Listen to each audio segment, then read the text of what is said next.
देखो बच्चों, इससे पहले हम पढ़ चुके हैं reflections of EM wave.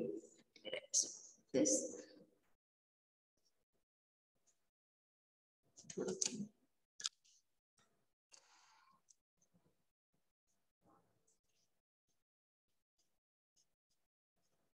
reflections of EM waves, reflections and refractions of EM waves at dielectric boundary.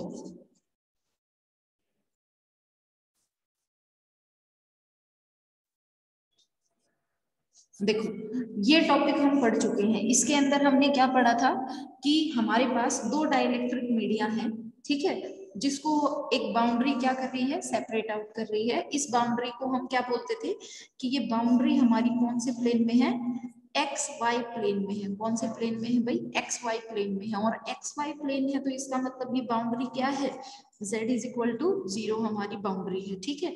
ये मीडियम 1 है हमारा, ये भी क्या है, एक डाइलेक्ट्रिक है। और ये मीडियम 2 है हमारा, ये भी क्या है भाई, एक डाइलेक्ट्रिक है, ठीक है। तो देखो, हम अभी तक क्या पढ़े हैं कि reflection and refractions of EM wave at dielectric boundaries, यानी कि जो दोनों मीडियम हमने कंसीडरेशन में लिए हैं वो दोनों मीडियम कैसे हैं, डाइलेक्ट्रिक मीडियम है, ठीक है। फिर हमने यहाँ पे स्टडी क्या किया, दो तरीके की प्रॉपर्टीज हमने स्टडी की। कौन कौन सी प्रॉपर्टी स्टडी की, काइनेमेटिक्स एंड डायनामिक्स। ये दो प्रॉपर्टीज हमने स्टडी की। काइनेमेटिक प्रॉपर्टीज के अंदर हमने क्या देखा भाई, काइनेमेटिक प्रॉपर्टीज के अंदर हमने ये देखा कि अगर ये हमारा नॉर्मल है अलोंग द जेड एक्सिस, ये जेड एक्सिस है और ये क्या है हमारा नॉर्मल है बाउंड्री के ऊपर, ठीक है। ये हमारी इंसिडेंट वेव है जिसका वेव वेक्टर हम क्या कह रहे हैं, k1 कह रहे हैं, ठीक है। जो नॉर्मल के साथ एंगल बन रहा है इंसिडेंट एंगल, वो क्या है, थीटा आई है। ये हमारी रिफ्लेक्टेड वेव है जिसका वेव वेक्टर हम क्या बोलते चल रहे थे, k1 डैश बोल के चल रहे थे। और जो एंगल ऑफ रिफ्लेक्शन है वो क्या है हमारे पास, थीटा आर डैश, ठीक है। फिर कुछ वेव का कुछ पार्ट क्या हो गया है, रिफ्रैक्ट भी हो गया है। तो ये जो है ये हमारा क्या है, k2, ये वेव वेक्टर है रिफ्रैक्टेड वेव का, ठीक है। और जो एंगल ऑफ रिफ्रैक्शन है उसको हम क्या बोलते आए थे, थीटा आर, ठीक है। तो डाइलेक्ट्रिक की जो काइनेमेटिक प्रॉपर्टीज थी उसमें हमने क्या प्रूव किया था कि इंसिडेंट वेव की एंगुलर फ्रीक्वेंसी, रिफ्रैक्टेड वेव की एंगुलर फ्रीक्वेंसी और रिफ्लेक्टेड वेव की एंगुलर फ्रीक्वेंसी, ये तीनों क्या होती हैं, बराबर होती हैं। ये हमने प्रूव किया था। और हमने काइनेमेटिक प्रॉपर्टी के अंदर क्या प्रूव किया था बेटा, कि सेम प्लेन में लाई करते हैं। कौन कौन सेम प्लेन में लाई करते हैं भाई, सेम प्लेन में कौन कौन लाई करते हैं, incident ray, reflected ray, refracted रे और नॉर्मल टू द बाउंड्री। ये किस प्लेन में लाई करते हैं, प्लेन ऑफ इंसिडेंस में लाई करते हैं, ये हम प्रूव करते हैं। और इसके बाद एक और चीज हम क्या प्रूव करते हैं, स्नेल्स लॉ हम प्रूव करते हैं। क्या प्रूव करते हैं, स्नेल्स लॉ, जो क्या होता है, sine theta I by sine theta R is equal to n2 by n1, जहां पे n2 क्या है, इसका रिफ्रैक्टिव इंडेक्स, और n1 क्या है, फर्स्ट मीडियम का रिफ्रैक्टिव इंडेक्स। ये सारी प्रॉपर्टीज हम किसमें प्रूव कर चुके हैं, काइनेमेटिक्स में। और डायनामिक प्रॉपर्टीज में हम क्या प्रूव करते हैं बच्चे, डायनामिक प्रॉपर्टीज में अगर आपको याद हो तो हम किसकी बात करते हैं, डायनामिक प्रॉपर्टीज में हम फेज की बात करते हैं और पोलराइजेशन की बात करते हैं। किसकी बात करते हैं, फेज की बात करते हैं और पोलराइजेशन की बात करते हैं। और इसके अंदर हमने दो तरीके के पोलराइजेशन पढ़े, एक एस पोलराइजेशन पढ़ा और एक पी पोलराइजेशन पढ़ा। ये दो चीजें हम पढ़ चुके हैं, ठीक है। और जो हमारा एस पोलराइजेशन है वो क्या है, जिसमें electric field vector perpendicular to the boundary होता है, जिसमें इलेक्ट्रिक फील्ड वेक्टर क्या होता है, परपेंडिकुलर टू द बाउंड्री। और पी पोलराइजेशन हमारी कौन सी पढ़ी थी हमने, जिसमें इलेक्ट्रिक फील्ड वेक्टर क्या होता है, पैरेलल टू द बाउंड्री होता है। ठीक है, अब देखो ये सारी चीजें हम पहले पढ़ चुके हैं, लेकिन ये हमने किसके लिए पढ़ी थी बेटा, ये हमने पढ़ी थी डाइलेक्ट्रिक बाउंड्री के लिए। ये हमने किसके लिए पढ़ी थी, डाइलेक्ट्रिक बाउंड्री के लिए पढ़ी थी। अब यही सारी चीजें हमें पढ़नी है, यही सारी चीजें हमने किसके लिए पढ़नी है, कि जो बाउंड्री है हमारी वो डाइलेक्ट्रिक की नहीं है, बल्कि उस साइड में तो, एक साइड में तो कौन सा मटेरियल है, डाइलेक्ट्रिक मटेरियल है, और एक साइड में कौन सा मीडियम है, कंडक्टिंग मीडियम। तो अभी हमें इसके बीच में, हमें कंडक्टिंग मीडियम के बीच में और डाइलेक्ट्रिक मीडियम के बीच में इलेक्ट्रोमैग्नेटिक वेव्स के रिफ्लेक्शन और रिफ्रैक्शन को स्टडी करना है। ठीक है, तो हम इस प्रकार की बाउंड्री के लिए अब क्या स्टडी करेंगे, हम इस प्रकार की बाउंड्री के लिए काइनेमेटिक प्रॉपर्टी स्टडी करेंगे और डायनामिक प्रॉपर्टी स्टडी करेंगे। ठीक है, यानी कि हम ये प्रूव करेंगे कि कंडक्टिंग और डाइलेक्ट्रिक मीडियम की जो बाउंड्री है उसके लिए ये चीजें, स्नेल्स लॉ और ये सेम प्लेन वाली बात। ठीक है, और एक चीज और होती है जो मैं डिस्कस बताना भूल रही आपको, क्या होती है कि angle of reflection is equal to angle of incidence is equal to angle of reflection. ये भी किसकी प्रॉपर्टी होती है, ये भी डायनेमिक की ही प्रॉपर्टी होती है एक। ठीक है, तो ये सारी चीजें हम प्रूव करेंगे किसके लिए, कंडक्टिंग और डाइलेक्ट्रिक मीडियम के लिए। ठीक है, और कंडक्टिंग और डाइलेक्ट्रिक मीडियम की बाउंड्री के ऊपर जब इलेक्ट्रोमैग्नेटिक वेव्स के रिफ्लेक्शन और रिफ्रैक्शन को हम स्टडी करते हैं तो इसको हम क्या नाम दे देते हैं, इसको हम नाम दे देते हैं मेटालिक रिफ्लेक्शंस। क्या नाम दे देते हैं बच्चे, मेटालिक रिफ्लेक्शंस इसको नाम दे देते हैं। ठीक है, तो ये समझ में आया टॉपिक के अंदर हमको करना क्या है। किसी को कोई डाउट है तो हैंड रेज कर दो, कोई डाउट है तो हैंड रेज कर दो भाई, कोई डाउट नहीं है। ठीक है, शुरू करते हैं। ठीक है ना, देखो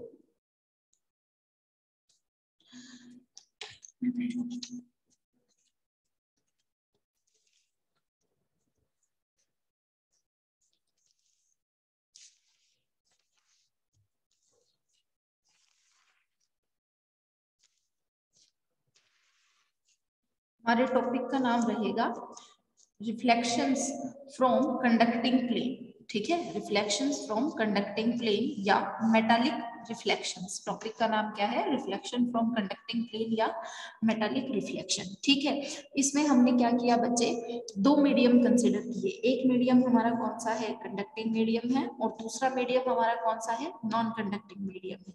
ठीक है, मीडियम 1 है हमारा नॉन कंडक्टिंग, मीडियम 2 है हमारा कंडक्टिंग मीडियम। जो z इज इक्वल टू 0, आप z इज इक्वल टू 0 कहिए, या आप क्या कहिए कि जो एक्स वाई प्लेन है, एक्स वाई प्लेन ये आपकी क्या है, बाउंड्री है। एक्स वाई प्लेन आपकी क्या है, बाउंड्री है। ठीक है, बाउंड्री या इंटरफेस है ये आपका, जो दो मीडियम्स को क्या कर रहा है, सेपरेट आउट कर रहा है। ठीक है, देखिए पेज के ऊपर है मेरी जेड एक्सिस, ठीक है, और ये है एक्स एक्सिस, और सॉरी बाहर की साइड है एक्स एक्सिस और ये है वाई एक्सिस।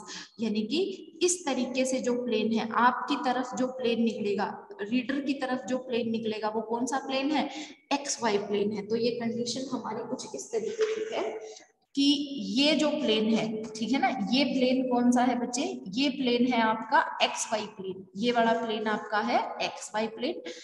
पेपर में जो एक्सिस है वो है आपकी जेड एक्सिस। ठीक है, नीचे वाला मीडियम, ये वाला मीडियम कौन सा है आपको दिख रहा है, ये वाला मीडियम आपका है नॉन कंडक्टिंग, और ऊपर वाला मीडियम आपका कौन सा है, कंडक्टिंग मीडियम है।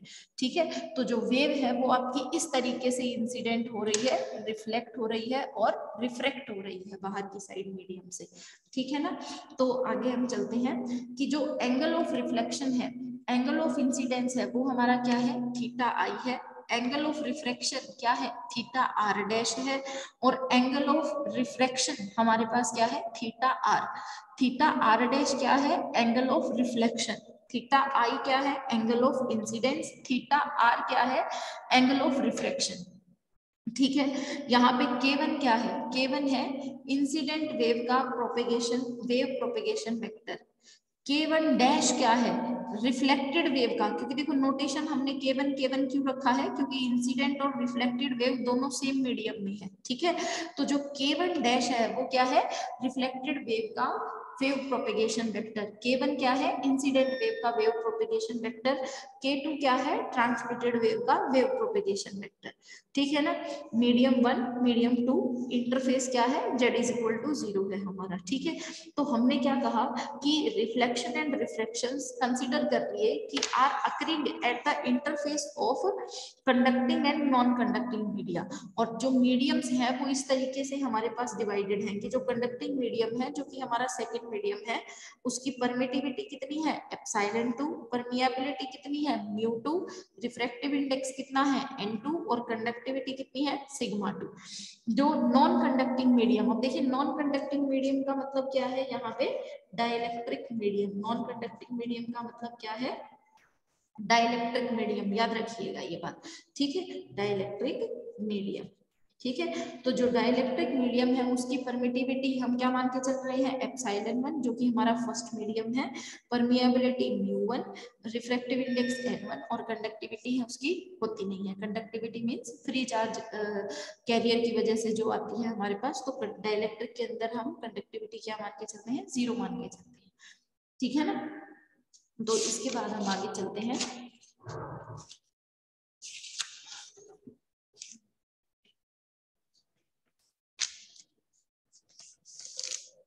हम यहाँ पे लेके चल रहे हैं कि जो एक प्लेन मोनोक्रोमेटिक वेव है जो आपकी इंसिडेंट हो रही है। ठीक है, प्लेन मोनोक्रोमेटिक वेव मतलब जिसकी वेवलेंथ क्या है, मोनोक्रोमेटिक का मतलब क्या है, सिंगल वेवलेंथ। मोनोक्रोमेटिक का मतलब क्या है भाई, सिंगल वेवलेंथ। और वो वेवलेंथ मान लीजिए हमने क्या कह दी, लेमड़ा, लेमड़ा है। ठीक है, मोनोक्रोमेटिक का मतलब सिंगल वेवलेंथ जो क्या है, लेमड़ा है हमारे पास। ठीक है ना, इसके बाद हम क्या कह रहे हैं कि ये वेव जो है मीडियम 1 से किधर इंसिडेंट हो रही है, मीडियम 2 पे इंसिडेंट हो रही है। मीडियम 1 से किधर जा रही है, मीडियम 2 पे इंसिडेंट हो रही है वेव। ठीक है, तो सिचुएशन किस तरीके की है हमारी, सिचुएशन इस तरीके की है हमारी कि ये वेव है हमारी मीडियम 1 की वेव है, और ये किस में जा रही है, ये हमारी प्लेन मोनोक्रोमेटिक वेव है जिसकी वेवलेंथ क्या है, लैम्बडा है, और ये रिफ्लेक्ट और रिफ्रैक्ट होके किधर जा रही है, मीडियम 2 में जा रही है, और रिफ्लेक्शन के बाद वापस से मीडियम 1 में आ रही है। ठीक है, तो देखिए जो मीडियम 1 है हमारा, मीडियम 1 कैसा है बेटा, मीडियम 1 हमारा नॉन कंडक्टिंग मीडियम है। कैसा मीडियम है, मीडियम 1 हमारा नॉन कंडक्टिंग मीडियम है। नॉन कंडक्टिंग मीडियम मतलब डाइलेक्ट्रिक मीडियम। ठीक है, तो अब हम यहाँ पे क्या करते हैं, इलेक्ट्रिक फील्ड वेक्टर लिखते हैं। तो इलेक्ट्रिक फील्ड वेक्टर जो हम पढ़ चुके हैं, ठीक है, तो मैंने कहा कि जो इलेक्ट्रिक फील्ड वेक्टर है उसको हम इस तरीके से रिप्रेजेंट कर सकते हैं, किसके अंदर, नॉन कंडक्टिंग मीडियम के अंदर। E1 is equal to E01 E iota K1 dot R minus iota omega T, हम ऐसा पहले भी पढ़ चुके हैं। ठीक है, और नॉन कंडक्टिंग मीडियम के अंदर जो हमारा मैग्नेटिक फील्ड है H1, इसको हम कैसे लिख सकते हैं, H1 is equal to K1 cross E1 divided by mu 1 omega 1। Omega 1 क्या है, ओमेगा 1 एंगुलर फ्रीक्वेंसी है इलेक्ट्रोमैग्नेटिक वेव की इन मीडियम 1। ठीक है, तो यहाँ से ये हम क्या, हमें याद क्या रखनी है, हमें ये बात याद रखनी है कि EH के डाइलेक्ट्रिक मीडियम के अंदर या नॉन कंडक्टिंग मीडियम के अंदर क्या फॉर्म करते हैं, ऑर्थोगोनल सेट ऑफ वेक्टर्स, यानी कि तीनों आपस में क्या है, म्यूचुअली परपेंडिकुलर है। और जो इलेक्ट्रोमैग्नेटिक वेव है वो डाइलेक्ट्रिक मीडियम में क्या होती है भाई, वो डाइलेक्ट्रिक मीडियम में ट्रांसवर्स नेचर की होती है। ठीक है, जो K1 है, देखिए K1 वेक्टर को हमने क्या लिख दिया, omega 1 bye V1, omega 1 bye V1। ठीक है, ये किसके लिए लिख रहे हैं हम, incident wave vector, incident wave के लिए लिख रहे हैं। तो देखिए K जो है वो हमारा क्या होता है, K हमारा होता है, K इज इक्वल टू हमारे पास होता है 2 पाई बाय लैम्बडा। ठीक है, 2 पाई बाय लैम्बडा। और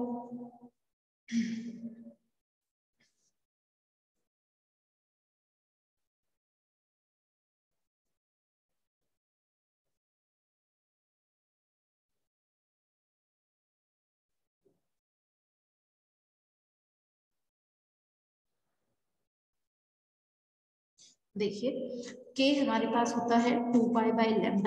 अब क्योंकि मीडियम हमारा कैसा है, डाइलेक्ट्रिक मीडियम है। कैसा मीडियम है, डाइलेक्ट्रिक मीडियम है। तो डाइलेक्ट्रिक मीडियम में v मान लीजिए हमारी क्या है, वेलोसिटी ऑफ वेव है। v क्या है भाई, हमारी वेलोसिटी ऑफ वेव है।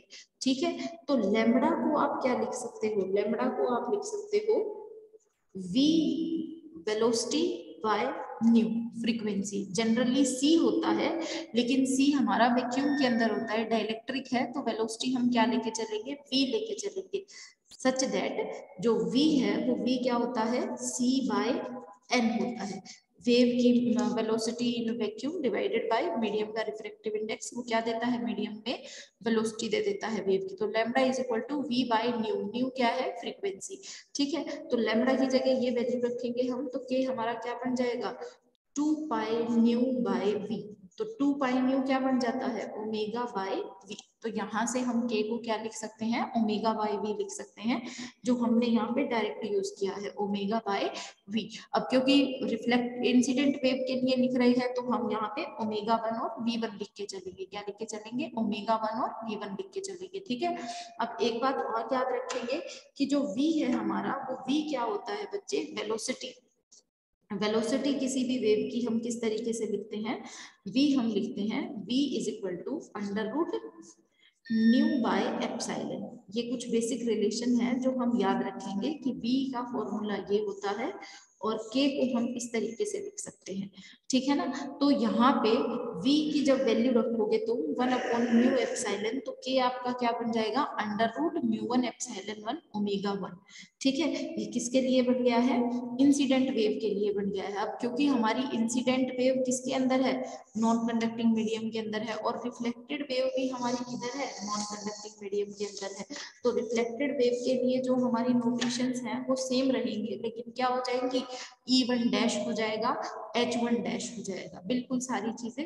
V1 क्या हो जाएगा, V1 ω1 क्या हो जाएगा, ω1 हो जाएगा। ठीक है, इस तरीके से हम किसके लिए लिख लेंगे, रिफ्लेक्टेड वेव के लिए भी लिख लेंगे। अब आते हैं सेकंड मीडियम में। सेकंड मीडियम में हमारी कौन सी वेव जाएगी, जो हमारी रिफ्रैक्ट हो गई है। क्या हो गई है, रिफ्रैक्ट हो गई है, रिफ्लेक्ट नहीं हो गई है, क्या हो गई है, रिफ्रैक्टेड वेव या ट्रांसमिटेड वेव जो है वो सेकंड मीडियम में जाएगी। अब सेकंड मीडियम हमारा कैसा है, कंडक्टिंग मीडियम है। तो कंडक्टिंग मीडियम की बेसिक प्रॉपर्टी हमें याद होनी चाहिए कि कंडक्टिंग मीडियम के अंदर इलेक्ट्रिक और मैग्नेटिक फील्ड क्या होते हैं, इलेक्ट्रिक और मैग्नेटिक फील्ड डीके होते हैं, एक्सपोनेंशियली डीके होते हैं। स्किन डेप्थ का कॉन्सेप्ट आया था ना हमारे पास जब हमने पढ़ा था, स्किन डेप्थ को हम क्या पढ़ रहे थे, delta is equal to 1/βz हम पढ़ रहे थे ना स्किन डेप्थ को। ठीक है, तो एक्सपोनेंशियली डिके होती है, और जो E और B है वो आउट ऑफ फेज होते हैं, फेज में नहीं होते कंडक्टिव मीडियम के अंदर, आउट ऑफ फेज होते हैं। लेकिन E H K क्या बना रहे होते हैं, सेट ऑफ ऑर्थोगोनल वेक्टर्स बना रहे होते हैं, और जो K है वो यहाँ पे क्या होता है, इमेजिनरी होता है, किसके अंदर, कंडक्टिंग मीडियम के अंदर। ये सारी प्रॉपर्टीज हम पढ़ चुके हैं पहले से।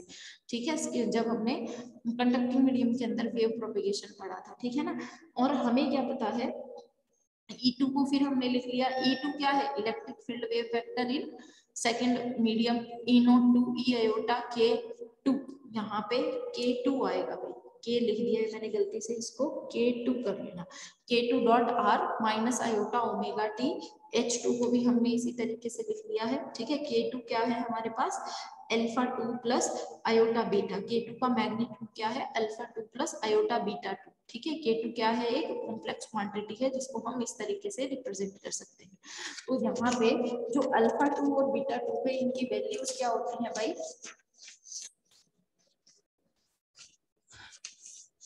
α2 हमारे पास क्या होता है, √μ2ε2 ω2 √1 प्लस σ2 ओवर ε2 ω2 का होल स्क्वायर प्लस 1/2 का 1/2। बीटा 2 की वैल्यू ये हो जाती है सेम, α2 जैसी रहती है, बस यहाँ पे क्या आ जाता है, एक माइनस साइन आ जाता है यहाँ पे। ठीक है ना, अब देखो फॉर गुड कंडक्टर्स के लिए हमारे पास एक अजम्पशन होता है कि जो σ2 है, σ2 डिवाइडेड बाय ε2 ω2। 2 हम क्यों लगा रहे हैं यहाँ पे, क्योंकि जो कंडक्टिव मीडियम है वो सेकंड मीडियम है, तो उसका प्रीफिक्स हम लगा के चल रहे हैं। तो गुड कंडक्टर के लिए एक कंडीशन होती है कि sigma divided by epsilon omega greater than क्या होता है 1 होता है। इसका मतलब सिग्मा ग्रेटर देन क्या हो गया एप्सिलॉन 2 ओमेगा 2 हो गया। तो जब आप इस अजम्पशन को इन दोनों वैल्यूज में पुट करेंगे तो आप क्या पाएंगे कि अल्फा 2 बीटा 2 नियरली इक्वल होते हैं, यानी कि अल्फा और बीटा नियरली इक्वल होते हैं। किसके लिए इक्वल होते हैं? वो गुड कंडक्टर्स के लिए। और उनकी वैल्यू क्या होती है? Under root mu sigma omega divided by 2। ये बात याद रखेंगे। सेकंड मीडियम है तो mu 2 sigma 2 omega 2 divided by 2। ठीक है, यहां तक किसी को डाउट है तो बताइए। कोई डाउट नहीं है? ठीक है, आगे चलते हैं। अभी तक तो हमने सिर्फ बेसिक ही चीज की है कि मतलब मीडियम्स को केवल एक तरीके से कैरेक्टराइज किया है, उनके बेसिक पैरामीटर्स लिख के कि किस मीडियम के अंदर किस चीज को किस तरीके से हम रिप्रेजेंट करेंगे। ठीक है, अब देखिए, अब अगर हम बाउंड्री कंडीशन लगा देते हैं इलेक्ट्रिक फील्ड के लिए। ठीक है, boundary conditions for tangential component of electric field.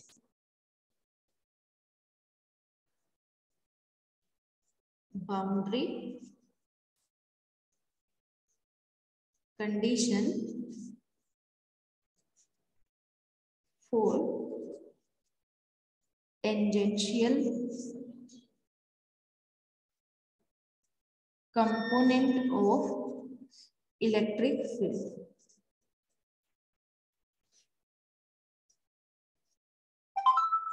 और ये बाउंड्री कंडीशन है क्या भाई? टेंजेंशियल कंपोनेंट की बाउंड्री कंडीशन हमारे पास क्या है?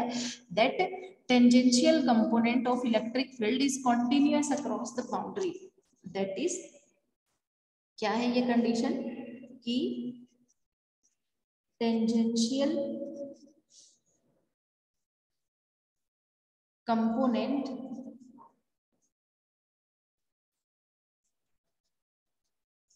of electric field vector is continuous across the boundary।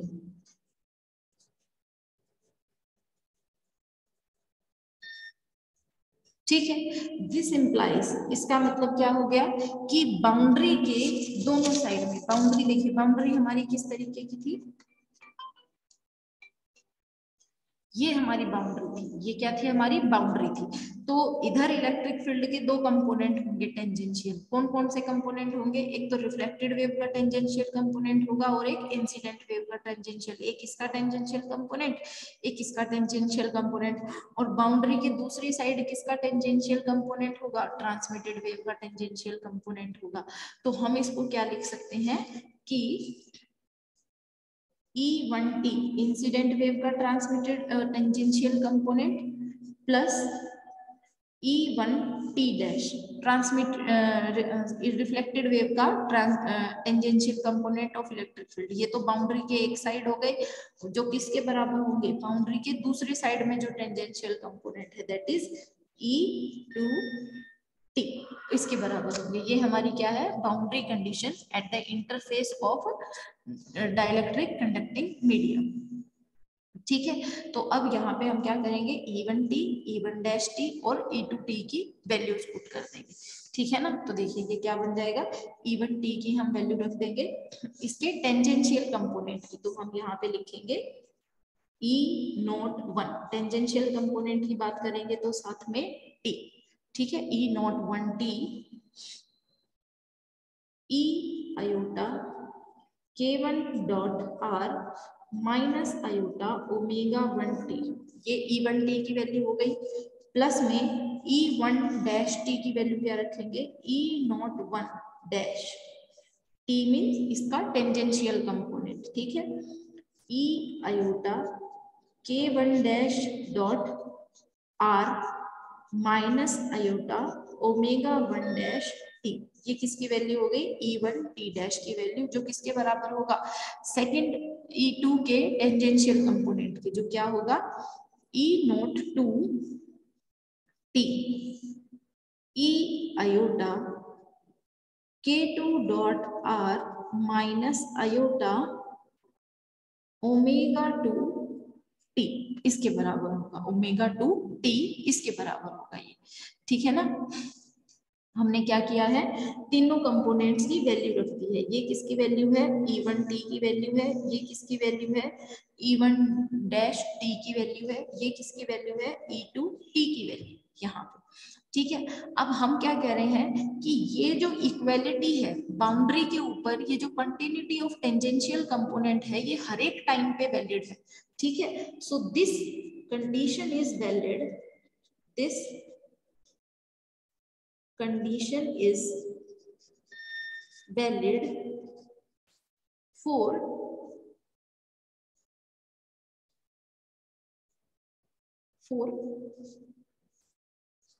ये लिखिए, this condition is independent of, ऐसा लिखिए, हर टाइम पे वैलिड है, तो इसका मतलब ये टाइम पे डिपेंड नहीं कर रही है, ठीक है। This condition is independent of time, independent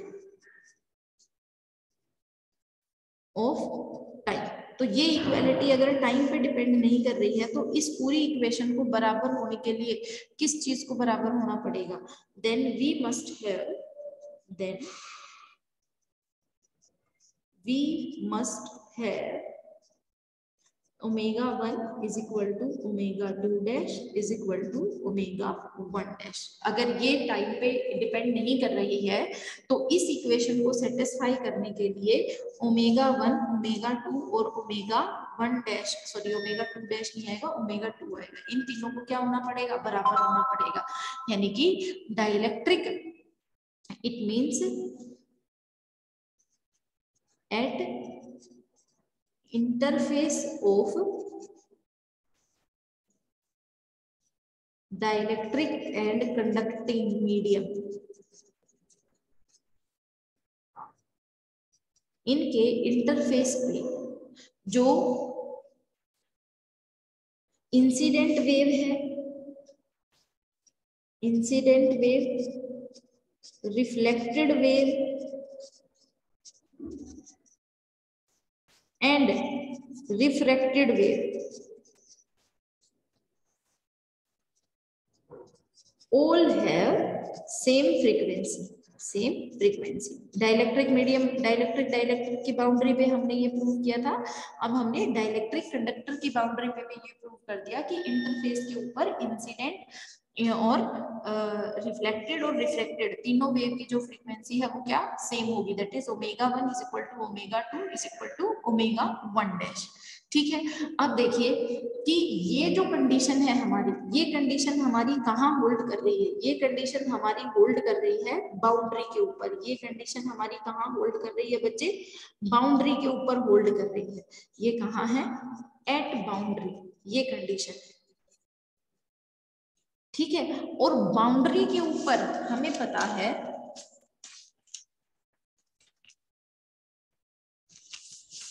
boundary के ऊपर हमने जेड को क्या कहा है, 0 कहा है, ठीक है। हम क्या कह रहे हैं कि इस इक्वेशन को हम नाम दे देते हैं। अभी तक हम इक्वेशन नंबर कहाँ तक कर चुके हैं, 6 तक कर चुके हैं। तो इस इक्वेशन को हम कह देते हैं कि ये हमारी 7th इक्वेशन है। कौन सी इक्वेशन है, ये हमारी 7th इक्वेशन है ये वाली, ठीक है। तो जो हमारी इक्वेशन नंबर 7 है, equation 7 holds at all points of boundary, boundary के हर पॉइंट पे ये इक्वेशन वैलिड है। एंड एट बाउंड्री, बाउंड्री के ऊपर हमारा जेड क्या है, 0 है। बाउंड्री के ऊपर अगर जेड हमारा 0 है तो इसका मतलब क्या हुआ, तो इसका मतलब हमारे पास हुआ कि दैट इज कि जो K1 डॉट R है इसकी value Z is equal to 0 के लिए, K1 डैश डॉट R है इसकी value z is equal to 0 के लिए, और जो k2 डॉट r है इसकी value z is equal to 0 के लिए क्या होनी चाहिए, बराबर होनी चाहिए। ठीक है, क्योंकि जब इस इक्वेशन के अंदर ये सारे पैरामीटर्स हमारे इक्वल होंगे, ओमेगा टी वाले पैरामीटर्स इक्वल होंगे, k1 dot r, k2 dot r और k1 डैश डॉट r वाले पैरामीटर हमारे इक्वल होंगे, तभी ये इक्वेशन हमारी क्या होगी, सेटिस्फाई होगी। तो इसके लिए हम क्या कहेंगे कि जो k1 डॉट r और k1 dash dot r z is equal to 0, k2 dot r at z is equal to 0, ये सारे बाउंड्री के ऊपर क्या है, बराबर है। और अगर ये बाउंड्री के ऊपर इक्वल है, ठीक है, अगर ये बाउंड्री के ऊपर इक्वल है तो हम यहां से क्या कह सकते हैं, देखिए k1 dot r, k1 vector को आप कह दीजिए, मान लीजिए k1 वेक्टर है हमारा k1 x, ठीक है, i cap plus k1 y j cap plus k1 z k cap, ठीक है। और जो r वेक्टर है वो क्या है हमारा, r वेक्टर है x i cap plus y j cap plus z k cap, ठीक है। तो जब आप k1 डॉट r करेंगे तो at z is equal to 0 के ऊपर, at z is equal to 0 पे जो r वेक्टर है ये क्या बन जाएगा, x i cap plus y j cap. तो k1 dot r at z is equal to 0 क्या हो जाएगा, k1 x i cap, k1 y j cap plus k1 z k cap. और z इज इक्वल टू 0 पे r vector क्या है हमारा, x i cap plus y j cap. तो जब आप इनको मल्टीप्लाई करेंगे तो ये क्या आएगा, k1 x x plus k1 y y। ये किसकी वैल्यू आ गई हमारी, k1 डॉट r की वैल्यू आ गई, किसके ऊपर, z इज इक्वल टू 0 के ऊपर। Similarly k1 dash dot r at z is equal to 0 आप क्या लिख सकते हैं कि k1 x dash x plus k1 dash y y। Similarly k2 dot r at z is equal to 0 आप क्या लिख सकते हैं, k2 x x plus k2 y y, z is equal to 0 पे हम ये सारी चीजें लिख सकते हैं। ठीक है, इससे आगे हम करेंगे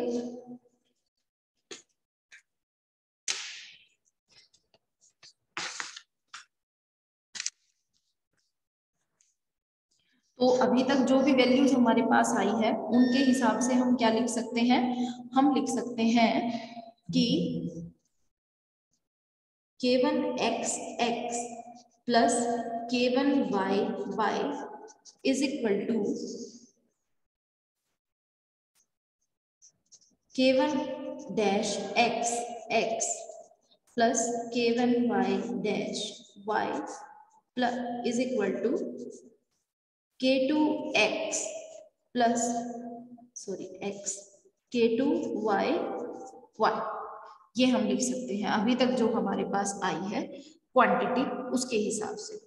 ठीक है, तो अब अगर हम यहाँ पे x और y के कंपोनेंट्स को कंपेयर करते हैं, ठीक है, तो हमारे पास क्या आएगा, this implies k1 x is equal to k1 dash x is equal to k2 x। Similarly, k1 y is equal to k1 dash y is equal to k2 y। ये आ गया है हमारे पास, ठीक है ना।